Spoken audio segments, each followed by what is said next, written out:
Olá, boa tarde. Vamos dando início a mais uma segunda de lives pragmáticas. Então eu vou dando os meus recadinhos habituais enquanto o pessoal vai entrando aí na live, enquanto o Instagram vai avisar as pessoas quem está online. Então bem-vindo quem está entrando aí.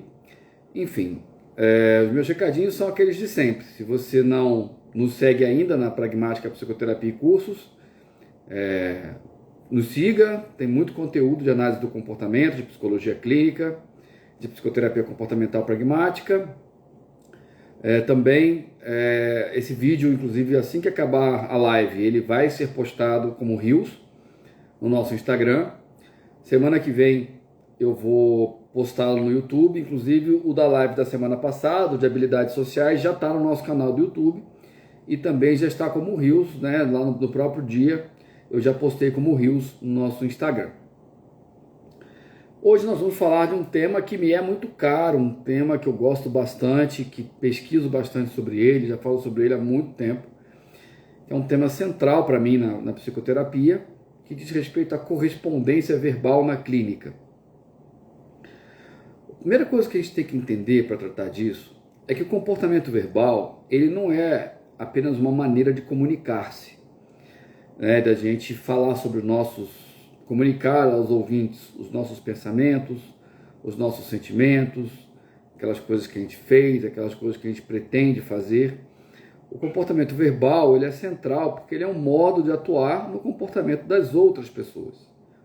Então ele é um comportamento eminentemente social e o comportamento verbal ele é justamente mantido pelo efeito que ele produz no comportamento dos outros.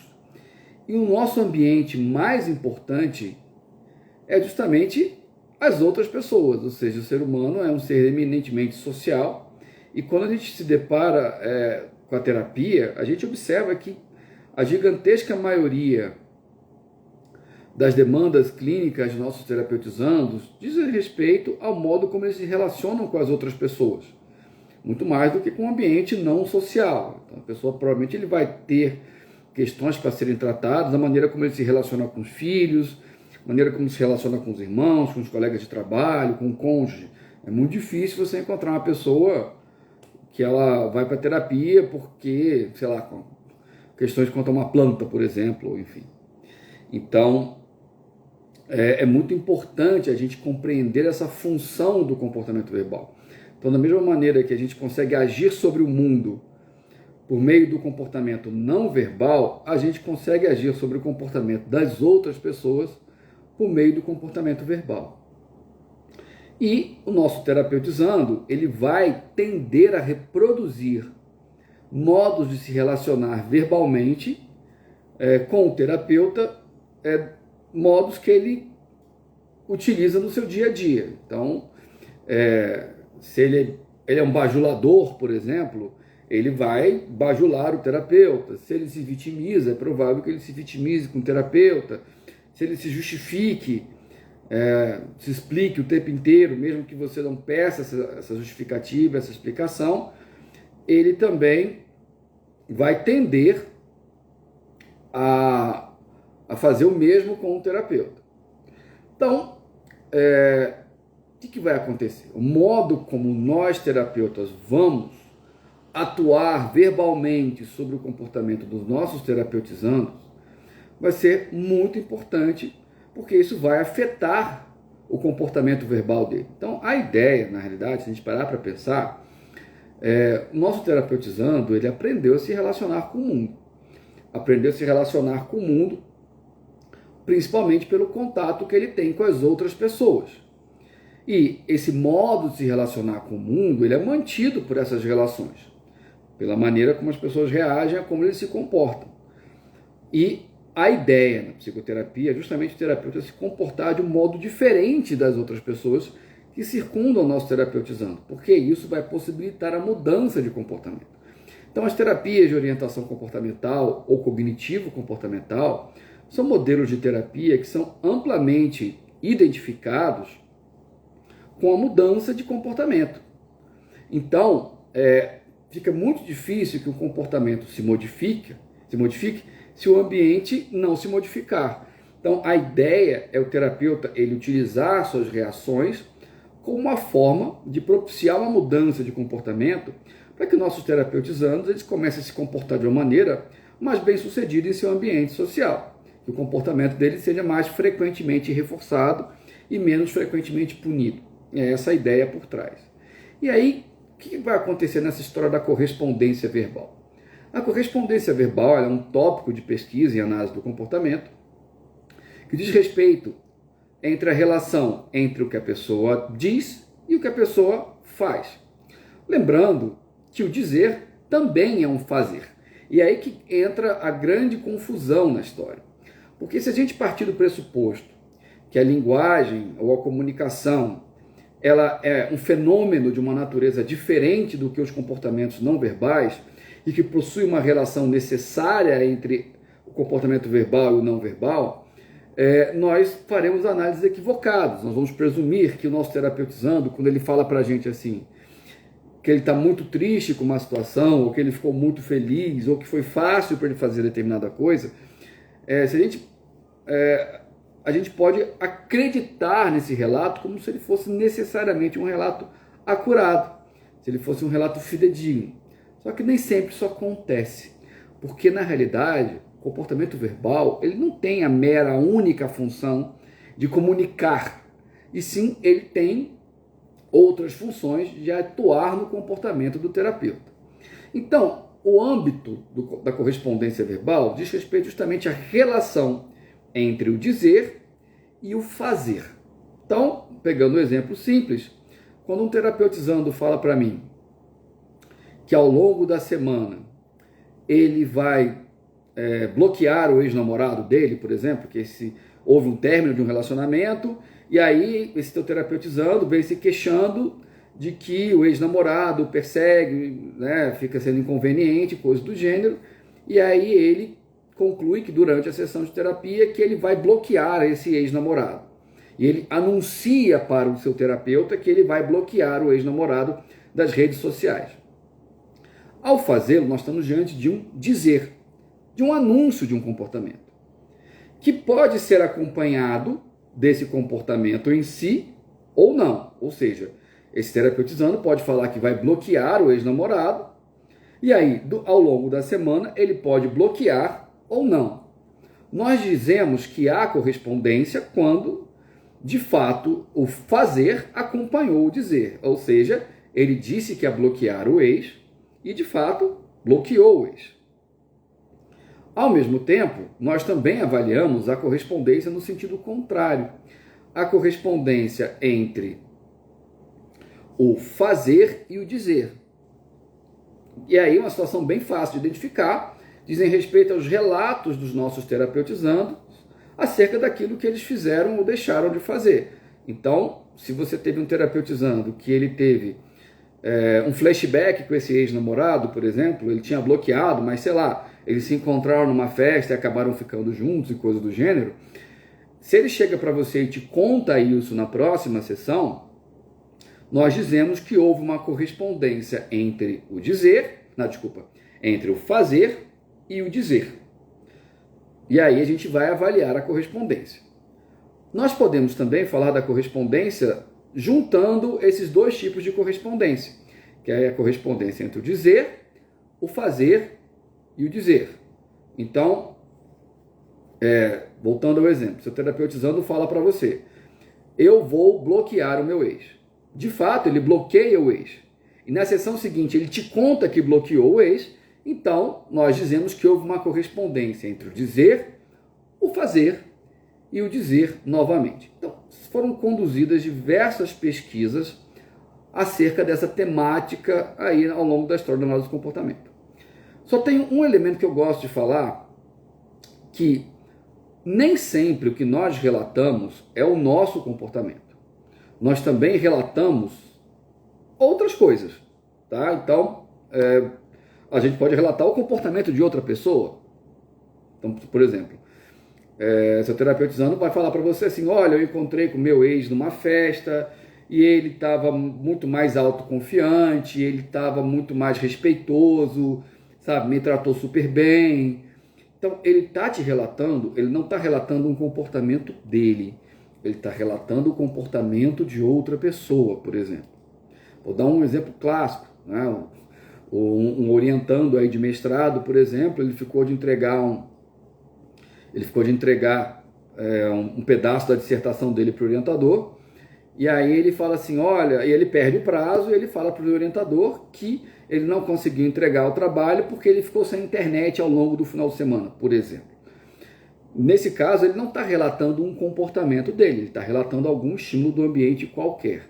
Então, nós podemos tanto avaliar a correspondência verbal acerca de relatos do meu comportamento, relatos do comportamento de outra pessoa, assim como relatos de eventos quaisquer do ambiente, ou seja, a relação entre o comportamento verbal e algum estímulo do ambiente. Nós vamos dizer que essa é uma resposta verbal chamada tato. Tá? Quem quiser saber o que é tato, tem vídeo no meu canal do YouTube sobre isso, sobre os tatos, e também tem um Reels bem curtinho no Instagram da Pragmática Psicoterapia e Curso sobre tato, então quem quiser se familiarizar com esse conceito. Então, na realidade, o tato é a resposta verbal que a gente mais deseja em terapia. A gente, no que eu estou falando, os terapeutas. Porque o tato vão compreender os relatos verbais, os anúncios, né, ou comentários, nomeações. Então, quando o nosso terapeutizando, ele nos conta, por exemplo, de um abuso sexual que ele sofreu na infância, se esse relato é fidedigno ao que aconteceu, nós estamos diante de um tato. Então, tato é uma resposta verbal sobre o controle de um estímulo não verbal, que pode ser um evento qualquer do ambiente, nosso comportamento de outras pessoas. Tá? Isso é só para vocês entenderem. Bem, mas por que eu estou falando isso tudo? É porque a correspondência verbal ela pode não acontecer. Essa é a graça da história. E o que eu vou falar um pouquinho com vocês hoje são posturas do terapeuta que podem acabar interferindo negativamente na correspondência verbal. Ou seja, o seu terapeutizando, ele pode começar a distorcer os relatos dentro da sessão de terapia. Bem, isso a gente pode encarar por dois âmbitos. Primeiro, se ele distorce, a gente vai tentar entender o que o leva a distorcer. Isso é importante, isso é um comportamento-alvo que vai acontecer dentro da relação terapêutica. Em FAP, nós chamaríamos isso de um CRB1, né? Mas em PCP a gente chama de um comportamento-alvo emitido na sessão que supostamente deveria ser enfraquecido, que é o comportamento de distorcer os relatos na sessão, ou emitir relatos distorcidos na sessão de terapia. Mas é fundamental a gente entender o que leva a nosso terapeutizando a distorcer o relato. E uma vez que a gente identificou, como qualquer comportamento-alvo a enfraquecer que acontece na sessão, a gente vai intervir sobre ele. Além disso, respeitando aquela lógica que eu falei mais cedo, do terapeuta não reproduzir certos modos que as pessoas que circundam o nosso terapeutizando se comportam em relação a ele, a gente também vai tentar nas nossas entrevistas clínicas, nas nossas interações com o nosso terapeutizando, minimizar a emissão de relatos distorcidos. E essa live de hoje justamente tem a meta de gerar reflexões em vocês acerca do que vocês estão fazendo que pode estar propiciando relatos distorcidos nos seus terapeutizandos, o que vai atrapalhar o processo terapêutico. Porque vamos pensar o seguinte, se o teu terapeutizando ele não te relata com precisão como é que foi uma situação, ele não te relata de uma maneira fidedigna como é que está uma situação, um evento que aconteceu na vida dele, vai ser muito difícil você fazer uma análise precisa, uma análise acurada. Vai ser muito difícil você avaliar se o tratamento está funcionando ou não. Vou dar um exemplo bem simples. Pode ser esse mesmo terapeutizando aí que está vivendo essa relação com esse ex-namorado. Digamos que ele era um cara que tinha muita dificuldade em dizer não. Inclusive foi essa uma das razões pelas quais o relacionamento deles desgringolou, eles acabaram se separando. Então esse é um terapeutizando que tem muita dificuldade de se posicionar, de dizer não e coisas do gênero. E ele fala para você assim, aí você pergunta para ele, e aí, como é que tem sido para você ultimamente dizer não? Ele fala, agora isso para mim está muito mais fácil.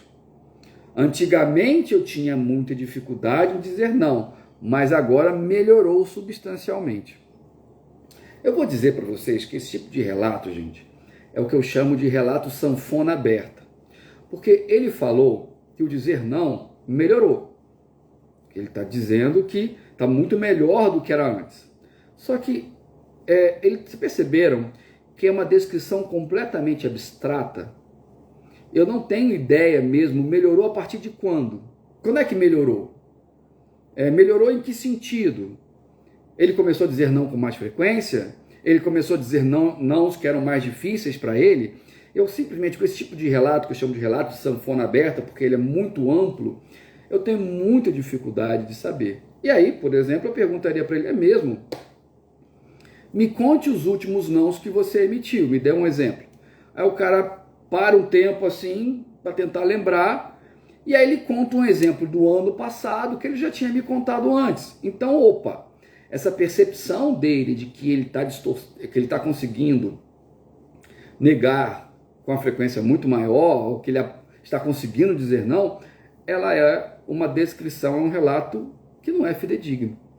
E aí, poxa, se eu me contento com o relato, eu estou conseguindo dizer não muito mais do que antes, e eu não investigo mais, eu posso estar achando que a terapia está funcionando, mas na realidade eu estou diante de um relato inacurado, um relato que não é fidedigno desse meu terapeutizando. Então é fundamental que a gente crie condições para que os nossos terapeutizandos eles consigam relatar com mais fidedignidade ao longo das sessões de terapia.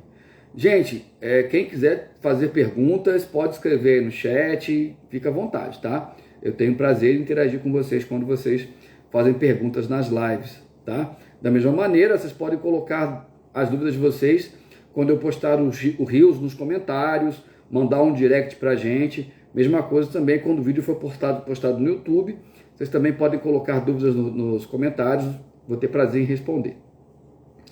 Então, e aí vamos pensar o seguinte, vamos voltar ao exemplo de que esse terapeutizando conta para o terapeuta que ele ficou com o ex-namorado numa festa, né? Aí ele fala, nossa, eu tinha até bloqueado, mas aí a gente se encontrou numa festa, aí eu achei ele muito mais confiante, eu achei ele muito mais educado, ele não veio, não teve aquele clima de cobrança, ele conversou comigo tranquilamente, me tratou bem, a gente acabou ficando junto, não sei o que, tá. Aí o terapeuta vira para ele e fala algo do tipo, olha, eu fiquei confuso com o seu comportamento, porque até semana passada você não queria mais vê-lo pintado de ouro, né? Você se incomodava dele estar te perseguindo, e aí quando você fica com ele dessa maneira, você vai fazer com que ele continue te perseguindo, você vai fazer com que ele não desista de você, né? E aí eu fico pensando que o leva a manter esse comportamento do seu ex, quando na realidade você diz querer fazer outra coisa. Quando o terapeuta tem esse tipo de reação, é muito provável que o terapeuta esteja punindo o comportamento de relatar ter ficado com eles. Então vamos pensar comigo, gente. Há uma questão temporal muito importante aí nessa história, porque nós temos duas classes de respostas distintas que eu quero que vocês entendam. A primeira classe de respostas é ficar com o ex, que você, terapeuta, não sabe se aconteceu ou não, porque não tem como você saber. Aconteceu lá no dia a dia, lá na boate que eles foram, na festa que eles foram. Então você não tem acesso a esse comportamento. Esse é um elemento muito importante.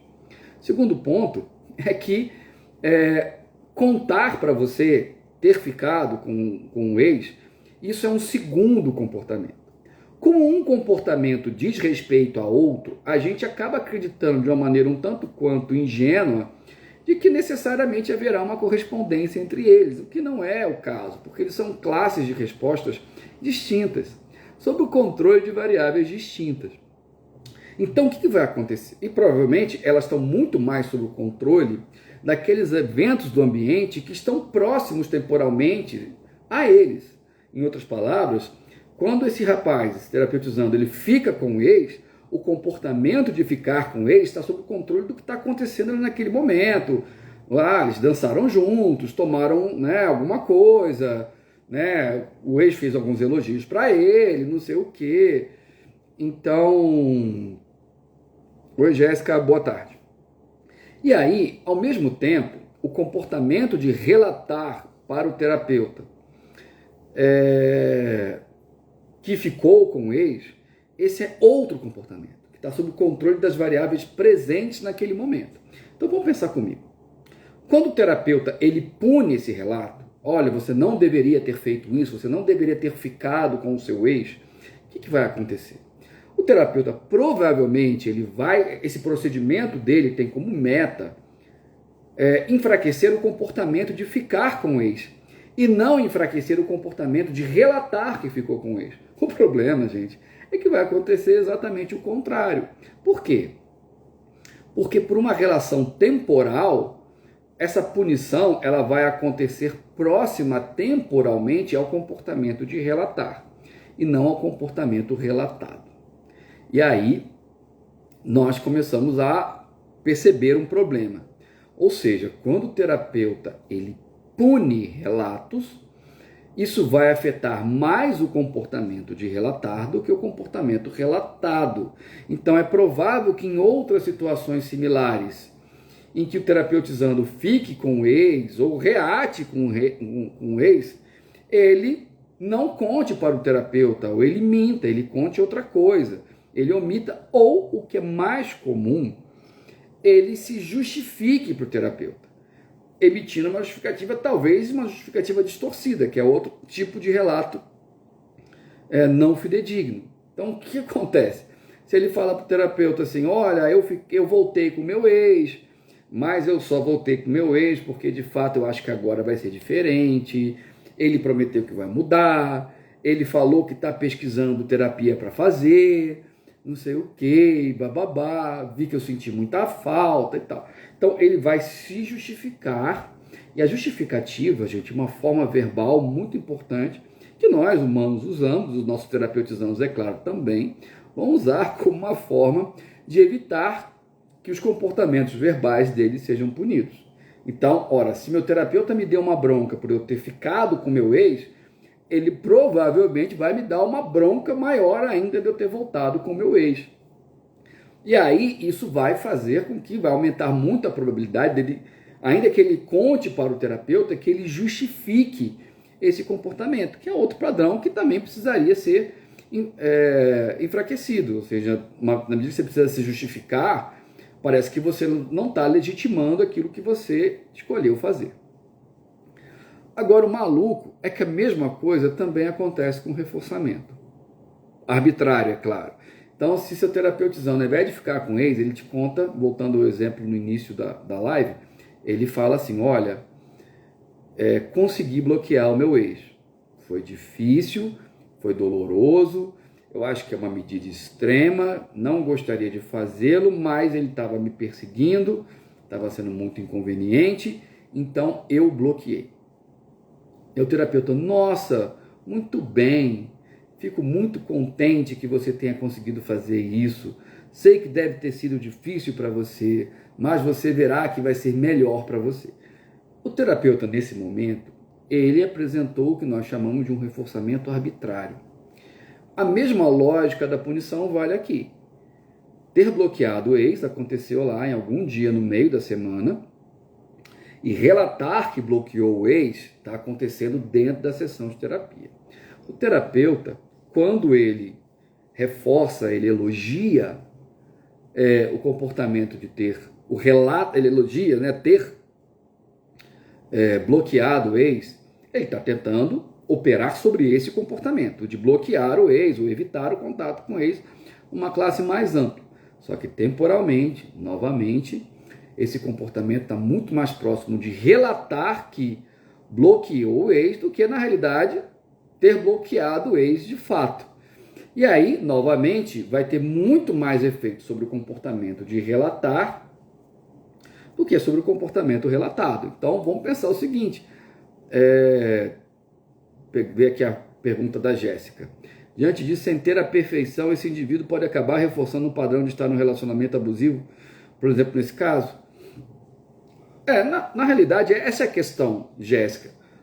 Terapeutas, quando eles se deparam com um terapeutizando num relacionamento abusivo, eles vão tentar salvar o terapeutizando do relacionamento abusivo. Eles vão tentar fazer com que o terapeutizando saia do relacionamento abusivo. Ao fazê-lo, eles estão tentando exercer controle sobre aquilo que eles não têm controle. O que vai acabar acontecendo? quando eles tentam controlar o que eles não têm controle, eles vão utilizar as estratégias que eu estou discutindo aqui hoje, como punir relatos, como reforçar arbitrariamente relatos, que vão, na realidade, enfraquecer a correspondência verbal. Então, a gente tem que entender que a gente não tem como pegar o nosso terapeutizando pela mão e tirá-lo de um relacionamento abusivo. Né? Isso não é nosso papel, a gente não tem esse poder. E é justamente quando a gente tenta exercer esse poder que a gente acaba fazendo alguns procedimentos que vão impactar negativamente a correspondência verbal. Eu acabei de dar 2 exemplos. Então, se você pune o relato de ter ficado com o ex, ou você reforça arbitrariamente o comportamento de ter bloqueado o ex, você está tentando salvar seu terapeutizando de um relacionamento abusivo. E aí, ao fazê-lo, você vai comprometer a correspondência verbal. E pode ter até o caso dessa pessoa voltar para o relacionamento abusivo e ela não te contar. Num exemplo mais extremo, inclusive, ela pode voltar para esse relacionamento abusivo, se manter nele e divorciar-se do terapeuta. Uma vez que o terapeuta aí deixa muito claro, quando pune certos relatos ou reforça arbitrariamente outros relatos, que o terapeuta não quer que ele viva tal relacionamento. E aí uma forma de contra-controle que o terapeutizando pode fazer é justamente encerrar o processo terapêutico. Voltando ao exemplo do reforçamento arbitrário para um comportamento relatado, o que vai acontecer? Nossa, caso essa pessoa tenha bloqueado, mas ela desbloqueie por alguma razão e volte a interagir com o ex, ele pode, eu não vou contar isso para o meu terapeuta, ele ficou tão feliz quando eu contei para ele que eu tinha bloqueado, né? Ele pode faltar a sessão, ele pode distorcer esse relato, ele pode omitir esse relato e ele pode justificar-se, como eu falei mais cedo. Eu só desbloqueei meu ex porque eu pensei bem, eu não gostaria que fizessem isso comigo, eu acho muito infantil essa história de bloquear ou desbloquear, não sei o quê. Então, nesse caso, ele está justificando o comportamento dele. Então, vocês já puderam perceber que nós devemos, ao máximo, evitar punir os comportamentos do nosso terapeutizando e também devemos, ao máximo, evitar reforçar arbitrariamente os relatos, justamente porque eles podem enfraquecer a correspondência verbal. Outro aspecto, e tem um ponto importante nessa história aí, é que a gente tem que lembrar que em terapia não há checagem. O que acontece? Nós não sabemos, nós não temos acesso, nós não temos como corroborar, nesses exemplos que eu estou dando aqui nesse caso, de que a pessoa bloqueou mesmo ou não. Nós não temos como saber se ela ficou mesmo ou não, se ela reatou o relacionamento ou não. Nós não temos como saber isso, porque nós não temos acesso ao que acontece lá fora. Nós só temos acesso ao que acontece aqui dentro. Então, a gente só tem acesso ao comportamento, ao relato do comportamento, não ao comportamento relatado. Então, se a gente prover consequências punitivas ou arbitrárias só ao relato, a gente pode estar reforçando uma coisa que não aconteceu. Né? E isso é bem interessante. Voltando naquele exemplo que eu dei ali da sanfona aberta, que você tem um terapeutizando que fala para você assim: eu tenho dito mais não com muito mais facilidade, eu estou muito melhor em dizer não hoje. Quando esse cara fala isso, o terapeuta fala assim: nossa, que bom, fico muito contente em ouvir isso, você vai ver que as pessoas vão te respeitar mais, e você vai ver que, mesmo dizendo não, as pessoas não vão te abandonar necessariamente, blá, blá, blá. Quando o terapeuta ele reforça arbitrariamente esse relato sanfona aberta, esse relato muito abrangente, o que vai acontecer? Voltando ao que eu falei agora há pouco, esse cara, quando ele fala que ele está melhor em dizer não, ele pode estar com uma percepção completamente enviesada do que ele está vivendo. Né? Então ele pode estar falando de exemplos de semanas atrás, até do ano passado, e ele fala lá: eu estou dizendo não com muito mais facilidade, eu estou muito melhor nisso. E aí, quando o terapeuta elogia esse relato sanfona aberta, que ele não sabe o que aconteceu, ele está reforçando o relatar conseguir dizer não, e não o comportamento de dizer não em si. E, enfim, isso vai atrapalhar a terapia, porque o terapeuta ele está reforçando, de certa maneira, um relato inacurado. Tá? Então é muito importante que quando você se depara com um relato desse tipo, eu tenho dito, né, hoje em dia eu estou muito melhor em dizer não, ou hoje em dia eu me preocupo muito menos com a opinião das outras pessoas, é fundamental, gente, que vocês fechem a sanfona, que vocês peçam exemplos específicos. É mesmo? Me conte, como é que foi a última vez? Foi a última vez que você disse não? Né? Que atitude você tomou recentemente que mostra que você não se preocupa com a opinião das outras pessoas? Isso é fundamental para você verificar se essa pessoa está relatando eventos específicos. É claro que ela pode distorcer o relato acerca de eventos específicos. Ele pode inventar uma historinha que ele contou, que ele disse não para alguém. Mas é muito menos provável do que...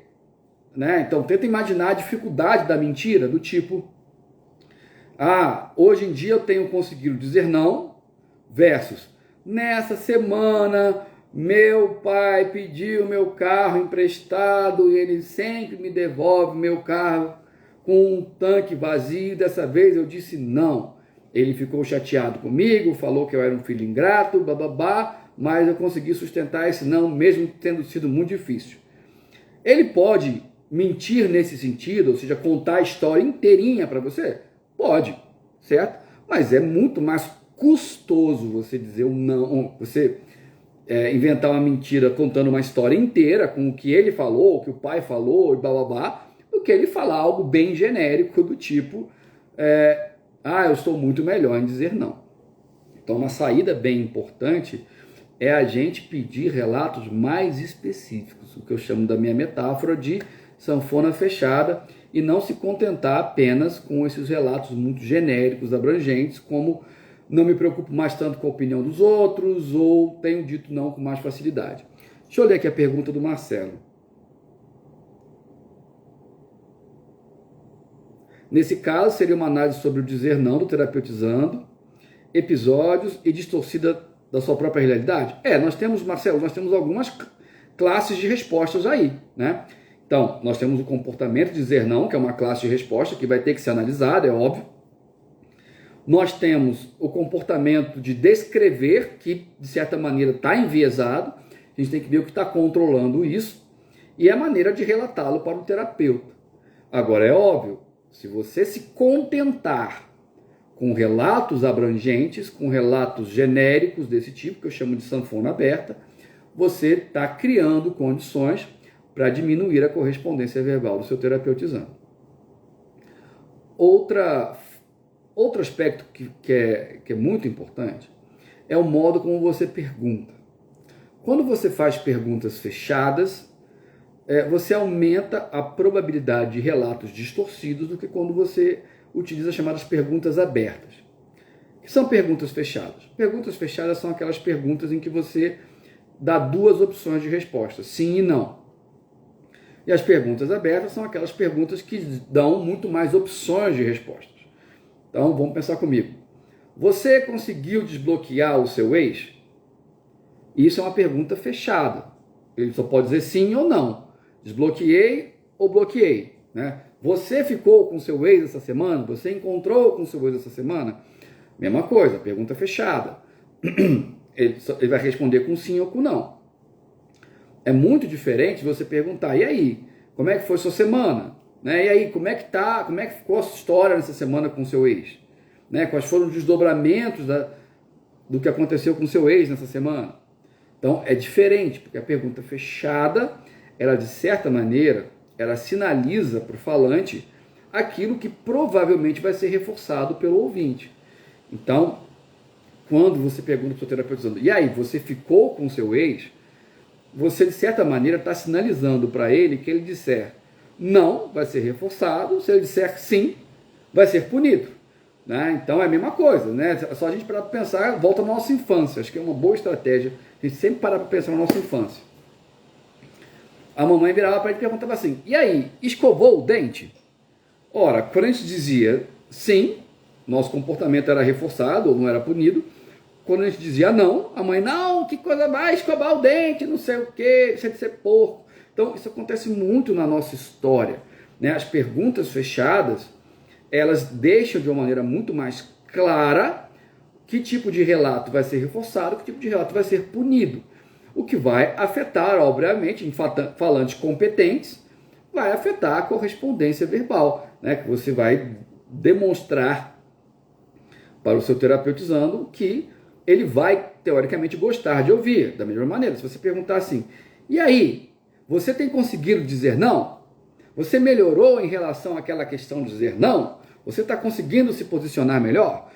Todos os exemplos de pergunta fechada e deixam muito claro aquilo que o terapeuta vai querer ouvir, ou seja, aquilo que ele vai reforçar caso o terapeutizando relate.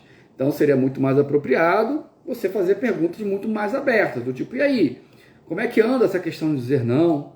Me conte os últimos nãos que você falou ultimamente, como é que tem andado a sua preocupação com a opinião das outras pessoas e por aí vai. Então você vai fazer perguntas abertas, porque elas vão diminuir a probabilidade de emissão de relatos distorcidos. Então, já conduzi algumas pesquisas junto com a Patrícia Demoli, que demonstraram empiricamente, em pesquisas de laboratório, é claro, o efeito do tipo de pergunta aberta versus fechada na correspondência verbal. Por fim, outro aspecto que afeta consideravelmente a correspondência verbal é a emissão de regras. Então, quando o terapeuta, ele explica para o seu terapeutizando o que ele deve, o que ele não deve fazer e por quê. Então, quando o terapeuta fala para o terapeutizando assim, olha, você tem se queixado de que o seu ex-namorado está te perseguindo, que ele fica no seu pé, que ele é inconveniente, que ele é desagradável, que ele te faz passar por situações constrangedoras, mas ele faz isso porque, de certa maneira, você está mantendo o comportamento dele de fazer isso. Então, quando você responde a mensagem dele, mesmo que seja para dizer para ele não te procurar mais, né? Quando você fala com ele, quando você dirige a palavra a ele, de certa maneira você está gerando uma esperança no seu ex. Então, se você quiser que ele pare de te procurar, você deve bloqueá-lo, né? E aí vai ser doloroso, mas ele vai entender que você não vai querer mais voltar com ele. Nesse exemplo específico, o terapeuta emitiu uma regra. Ele disse para o terapeutizando que o terapeutizando deveria fazer. E por que ele deveria fazer? Isso é um procedimento muito comum. E aí, o que acaba acontecendo, gente? Vamos pensar comigo, é a mesma coisa. Sua mãe fala para você, escove os dentes após as refeições, para você não ter cáries. Tenta pensar na nossa história. A mãe emitiu essa regra. Quando a gente seguiu a regra, nosso comportamento foi reforçado. Quando a gente não seguiu a regra, nosso comportamento foi punido, certo?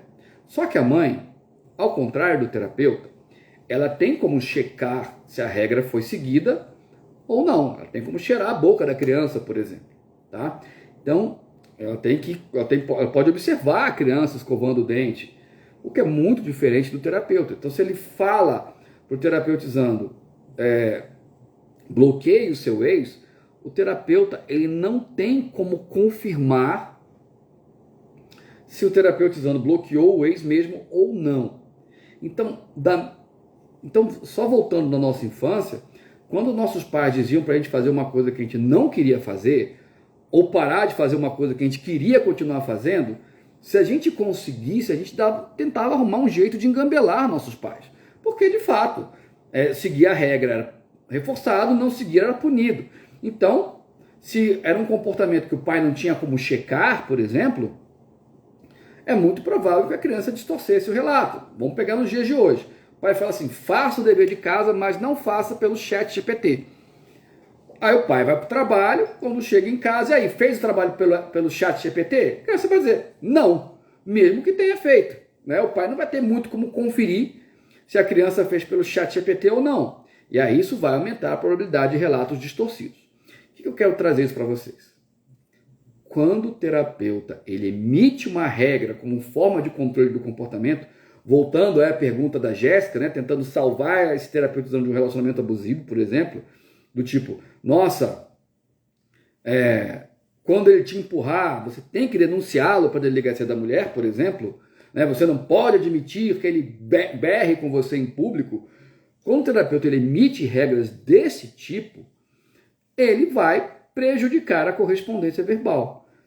Pode afetar o comportamento que a regra se referiu a ele, ou seja, a pessoa pode denunciar o marido, pode não admitir o que quer que isso seja, que ele grite com ela, pode. Mas, caso a terapeutizanda, por exemplo, que está nesse relacionamento abusivo, não consiga fazer isso, ela vai ter que reportar de alguma maneira para o terapeuta. E, ora, o nosso terapeutizando, ele vai generalizar para a relação terapêutica o que ele aprendeu na vida dele. Então, se eu aprendi na vida inteira que se eu seguir a regra, meu comportamento será reforçado, se eu não seguir, meu comportamento será punido, ora, e meu terapeuta emitiu uma regra e eu não segui a regra, é muito provável que na hora de relatar para você, ele distorça o relato ou ele invente uma justificativa distorcida acerca de por que ele não seguiu a sua regra, certo? Então, quando o terapeuta utiliza regras como forma de intervenção, isso pode também enfraquecer a correspondência verbal. O que eu acabo observando com uma grande frequência, gente, que terapeutas costumam fazer barba, cabelo e bigode.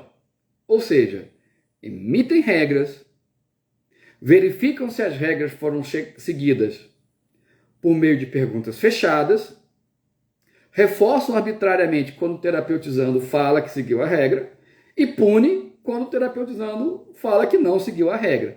Quando o terapeuta faz isso, ele está criando um contexto muito favorável para a distorção do relato verbal. E aí, de fato, isso vai atrapalhar bastante o trabalho dele, porque ele não vai ter mais condições de confiar nos relatos verbais do seu terapeutizando. Tá? A mesma coisa vai acontecer com os anúncios. Então, seu terapeutizando fala para você assim, vou bloquear o meu ex. Você fala, muito bem, que bom que você decidiu isso. Você vai ver que isso vai ser muito importante para você.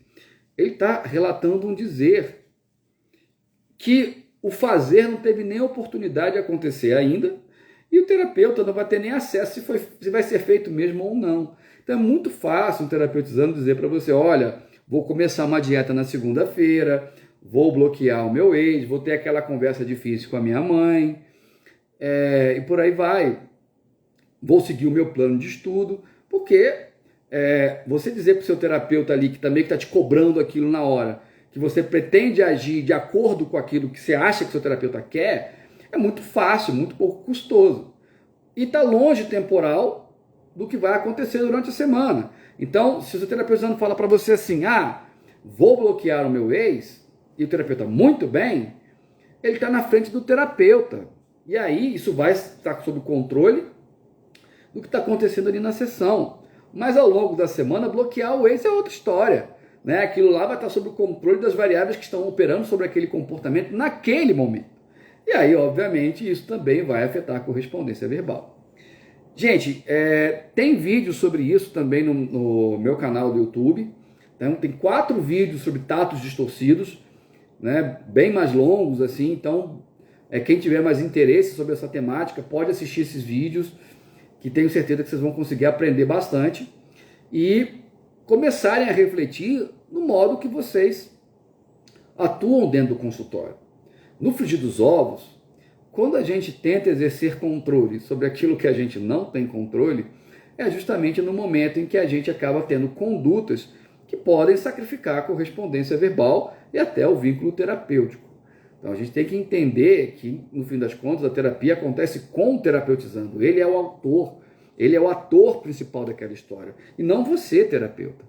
Então, quando você tenta assumir papéis que não são seus, e sim do terapeutizando, isso trará efeitos deletérios ao processo terapêutico, no caso, a correspondência verbal.